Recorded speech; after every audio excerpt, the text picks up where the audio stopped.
Hey guys, my name's Caleb, and in this video, we're going to be talking about some really big news out of AAVE and how they are planning on bringing on institutions in a whole new way, and how AAVE is changing up the entire DeFi protocol space in so many major ways that it is going to blow your mind. So we'll get into that a little bit later in the video. Also, we're going to be talking about Elon Musk. Is he possibly getting into Ethereum?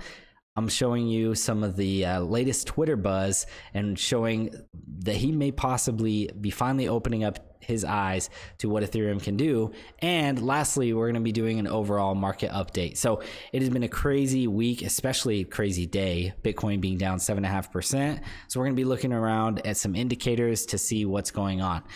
So if you guys are new to the channel, hey, my name is Caleb, and on this channel, I do daily market research on all things cryptocurrency, Ethereum, mostly decentralized finance. So if any of that sounds interesting to you and you want to stay updated, make sure you subscribe, turn on the notification bell, and I promise you, I will keep you updated on all things you need to know. So without further ado, let's get into it. So like I said, Bitcoin is down 7.5% today, as a lot of people are calling for a Bitcoin capitulation, saying that because of the death cross, which if you don't know what the death cross is, that's whenever, I'm not really a big technical analysis guy, but basically that's whenever I believe it's the 20-week EMA and the 21-day EMA. Those two lines cross over. It's typically a sign for big TA traders that it is going to be a further bear market, which actually, if you look back on the last couple death crosses, it actually doesn't always mean that. Sometimes it can go crazy up. Sometimes it can go crazy down after that. But that's kind of what's happening recently. But this is Bitcoin right now. This is kind of since the 59,000 or 60,000 week. On the hour-long chart, you've just seen us kind of capitulate all the way down, and we've been kind of range-bound since then, which, if you don't already know, back in 2017, that's why everybody's kind of afraid right now. We did a similar move and we're range bound. And then after this, we just dipped further. So I don't blame a lot of people for lining up those charts and getting a little bit more cautious right now. A lot of traders are, scared. They don't want to enter into the market right now if we're about to go into another 4-year bear market. So that's why we see some of these great opportunistic prices right now. Look at how far below the hour-long RSI Bitcoin has fallen right now. We've only seen that since the capitulation.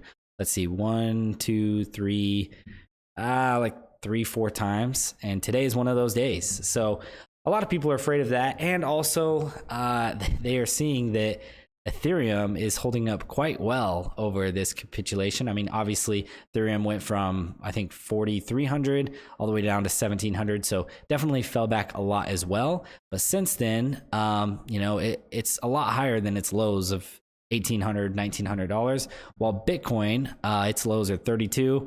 It's looming right around those prices. So more, I could say, I don't want to say depression, but people getting impatient with Bitcoin and their investments, especially if, there's somebody who bought Bitcoin way back here, back in, July or March of this year, and they were expecting to, see these crazy returns. And since then, they've just seen people that bought Ethereum or DeFi tokens or whatever dog coin, making crazy profits.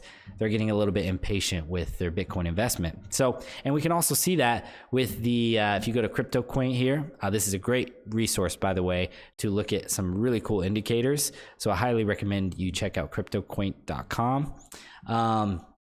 But yeah, you can see the BTC on exchanges. This is the total amount of Bitcoin on exchanges ready to go, whether it's on limit orders on books or just sitting there ready to be placed on orders. Typically, whenever this is pulled off, that means investors are pulling their money elsewhere, either earning interest on it or just saving it away on a cold storage wallet or whatever else.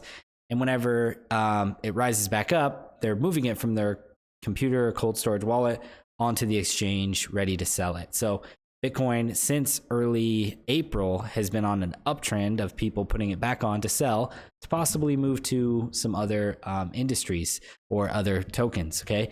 And Ethereum it's kind of done the opposite. Since November, it's kind of been on a steady down race. Even through this capitulation, we've seen, it got down to, on May 24th, pretty low levels, and it's kind of come up a little bit, but overall it hasn't really broken this trend. And I think, especially with EIP 1559, as Ethereum is going to become more scarce and deflationary with the new burn structure of the way the tokens are. If you haven't seen any videos about EIP 1559, I highly recommend, before you do any investing, researching about that, because that is a major event. In fact, I'll say the biggest event that we've had in Ethereum in over the last, I'm gonna say, 4 years.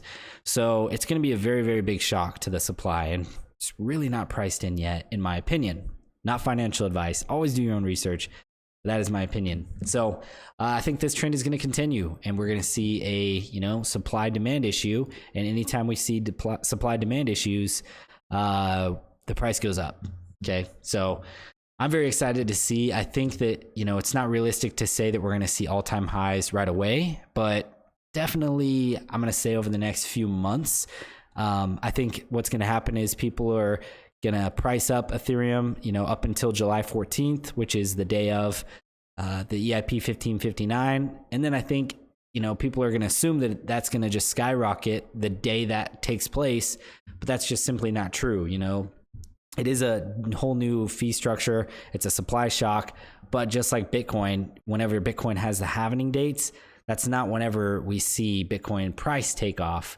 In fact, after the halving, it usually takes about 100 days or so for us to see, a crazy price increase. I wish I had the BTC stock to flow model, but if you look up the BTC stock to flow model, as soon as the halving event happens, it's actually several months later that the price actually reflects the supply shortage. So just beware of that. People are gonna, the news is gonna hype up the price of Ethereum. Something crazy, maybe we go up to prior all-time highs, maybe we come somewhere in this $3,600 range, but there's definitely going to be more hype around July 14th, and then I think once it happens, people are going to be disappointed, but we'll never know until it actually happens, so we'll see. Also, I have been accumulating, by the way, just so everybody knows, I try to be as clear as possible.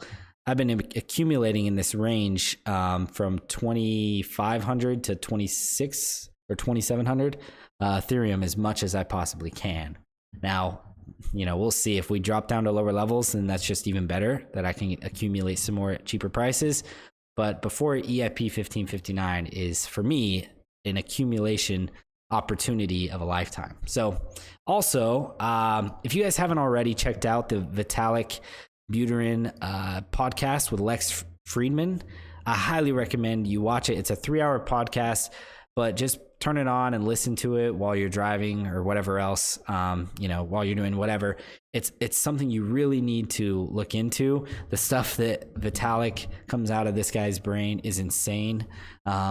I think after you listen to this, it's going to give you a whole new perspective on the possibilities of, blockchain and smart contracts, not just specifically Ethereum. He's actually a very, I'll say, unbiased guy when it comes to cryptocurrencies. You'd think he'd just be all about Ethereum, but he seems to be pretty level-headed when it comes to his opinion on all this, and he just spits out the facts on what's coming, and he's pretty modest about it, but it's mind-blowing to see how early we truly are in this era of blockchain and cryptocurrency, and how much revolution and opportunity there still is. We still haven't optimized what we're able to do on this at all compared to what the next 5-10 years is going to look like. So first of all, definitely watch that. But what's even more interesting on that is on Twitter, Lex, which is the guy who does the podcast, in his interview, he posted, "Hey, here's my conversation with Vitalik,"